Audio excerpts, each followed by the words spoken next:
പാലക്കാട് കുളപ്പുള്ളി റോഡിൽ മങ്കര വെള്ള റോഡിൽ സഹകരണ ബാങ്കിന്റെ മുന്നിലെ തണൽ മരങ്ങൾ വ്യാപകമായി വെട്ടി നശിപ്പിച്ചതിൽ യൂത്ത് കോൺഗ്രസ് പ്രതിഷേധ സമരം നടത്തി. മൺമറഞ്ഞ കല്ലൂർ ബാലൻ നട്ടുപിടിപ്പിച്ച വലിയ തണൽ വൃക്ഷങ്ങളാണ് ഇരുട്ടിന്റെ മറവിൽ മുറിച്ചു നശിപ്പിച്ചത്.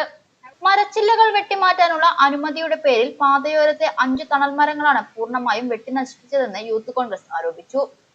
CCTV പരിശോധിച്ച് വെട്ടി നശിപ്പിച്ചവർക്കെതിരെ ശക്തമായ നടപടികൾ കൈക്കൊള്ളണമെന്നാവശ്യപ്പെട്ട് ജില്ലാ കളക്ടർ, DFO, ജില്ലാ പോലീസ് മേധാവി എന്നിവർക്ക് പരാതി നൽകിയതായി യൂത്ത് കോൺഗ്രസ് മണ്ഡലം പ്രസിഡന്റ് NK അഖിൽ അറിയിച്ചു. മങ്കരയിൽ നടന്ന പ്രതിഷേധ സമരം block Congress president C Vinayan ഉദ്ഘാടനം ചെയ്തു.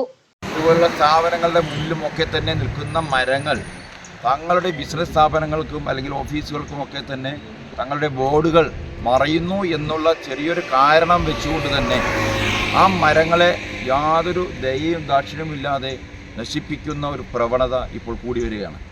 ഒരു കാലത്ത് അദ്ദേഹം ജീവിച്ചിരിക്കുമ്പോൾ അദ്ദേഹത്തെ ഭയന്നുകൊണ്ട് അയ്യോ ബാലേട്ടൻ ചോദിക്കാൻ വരും, ഞങ്ങൾ ഇതിൻ്റെ മരത്തിൻ്റെ ഒരു ചില്ല പോലും മുറിക്കാൻ ഭയപ്പെട്ടിരുന്ന ജനം ഇന്ന് അദ്ദേഹത്തിൻ്റെ അഭാവത്തിൽ മരങ്ങളുടെ കടക്കൽ കത്തിവെക്കാൻ ധൈര്യം കാണിക്കുന്നു.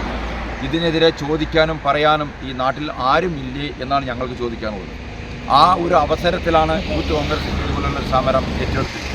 NK അഖിൽ അധ്യക്ഷത വഹിച്ചു. ബ്ലോക്ക് കോൺഗ്രസ് ഭാരവാഹികളായ PH Shahul Hameed, Subhash Puthenpurakkal, Valsakumar, ward member Santhosh, Zainuddin, Muhammad Rameez എന്നിവർ സംസാരിച്ചു. മരം മുറിച്ചവരെ കുറിച്ച് സൂചന ലഭിച്ചിട്ടുണ്ടെന്നും ഇവരോട് പിഴ ഈടാക്കുമെന്നും പൊതുമരാമത്ത് വകുപ്പ് അറിയിച്ചിട്ടുണ്ട്.